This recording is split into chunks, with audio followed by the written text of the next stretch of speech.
accessories, we've talked about $50 accessories, but now we're gonna aim really low. Let's try and find some stuff that's actually good. GameRanks is here to bring you 10 of the cheapest gaming accessories that are actually not shitty. If you're interested in any of this stuff, we linked it all in the description down below. Starting off with number 10, we're gonna go real basic with some cool USB flash drives for those that like to bring their game saves or their data on the go. The first one we can recommend if you're really dorky and you don't care about fashion sense that much is a black wristband USB flash drive. You can usually get these around 8 gigabytes and it's enough to hold a game save from PS4 or Xbox One or something like that. And it's practical. You're always gonna have it on you and you're never gonna lose it. And if you're the type of person that needs to, for some reason, bring your game saves everywhere you go, well, now you can. The same goes with this keychain version if you're looking for a bit of a higher capacity. This one can go up to 32 gigs. And we use these around GameRanks HQ and they're actually pretty useful. And at number 9, we're gonna point out these things because they're stupid and funny and we love them. And honestly, as embarrassing as they are, they're actually kind of practical and useful. Leave it to the Japanese to come up with a special fan that clips into the inside of your shirt sleeve to prevent sweat. This little clip fan slides right in and outputs a little bit of air, enough to keep your armpits from sweating and from you getting stinky while you're playing games for a really long time. Yeah, it's stupid and weird and embarrassing, but honestly, it's near and dear to my heart. I recently went on like a 10-hour gaming binge, and honestly, afterwards, I smelled like shit.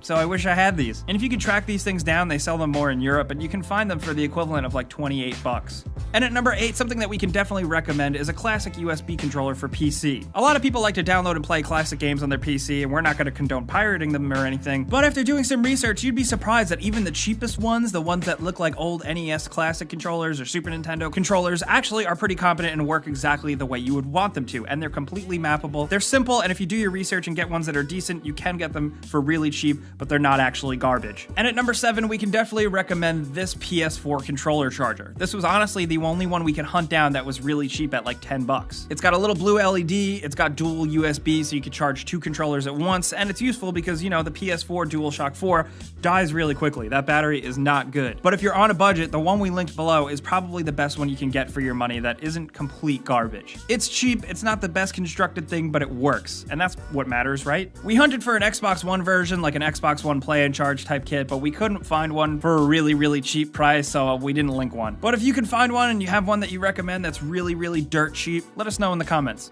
And at number 6, we're going to recommend a 3DS charger. You can get these for really cheap, and honestly, spending a couple bucks is better than just using something like your phone charger because usually you get better power output with these. The one we recommended actually comes in a 2-pack for under 10 bucks, and it's useful if you want to keep them in 2 separate places, one at work, one at home, something like that. It's honestly kind of a must-have if you are someone that bought a 3DS because most 3DSs you buy don't come with a charger, which is unforgivable. But thankfully, these are really, really cheap, and they do work. I don't think they're going to burn your house down, but don't quote me on that. And at number 5, we can recommend these PS4 controller light bar decals. Some people are really into this, while other people think they're really gaudy and tacky and just look stupid. But when we were looking for ones to recommend, obviously we were looking for the absolute cheapest, but we also looked for ones that weren't totally stupid and had decent reviews and had a nice mix of different logos and looks and designs to them that appeal to most people. And these E-Extreme Rate ones we recommended definitely have that. While they do have like skulls and weird things like that for some people, there's other basic stuff like stars or stripes or, you know, more basic patterns for some people. You know, for the more subdued conservative controller user. Also, it's another good way if the light bar on the PS4 just kind of bothers you. It's a good way of closing up some of it and covering up that light other than turning it down in the options menu. It's definitely a personal preference thing, but if you like them, we recommend them.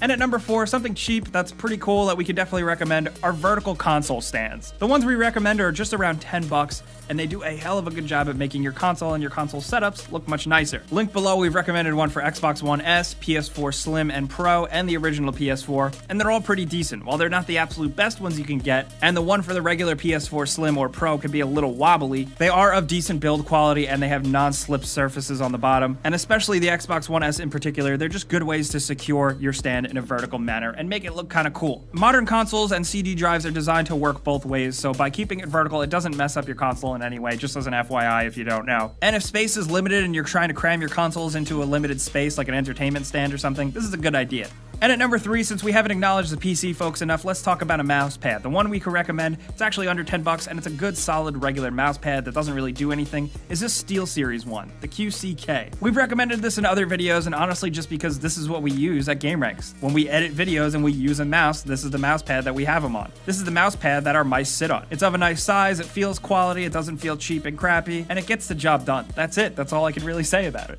And at number 2, doubling back a little bit, you know, the NES Classic has been extremely popular popular. We did it before you buy on it. It's not perfect, but some people really love it.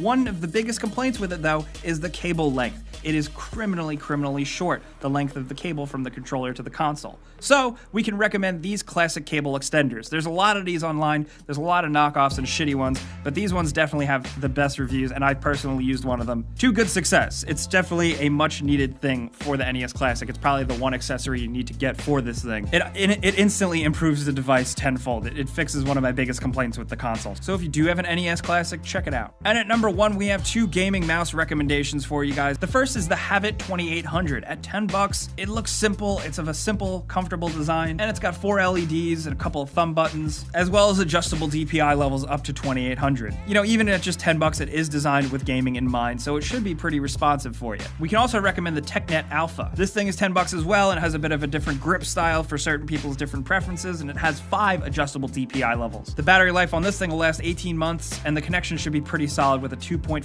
gigahertz wireless connection. It's really up to you, but if you are looking for a cheap mouse, either one of these are a good bet because they're one of the best reviewed and best recommended ones for like $10. So if you are on a super strict budget, you should take a look at these.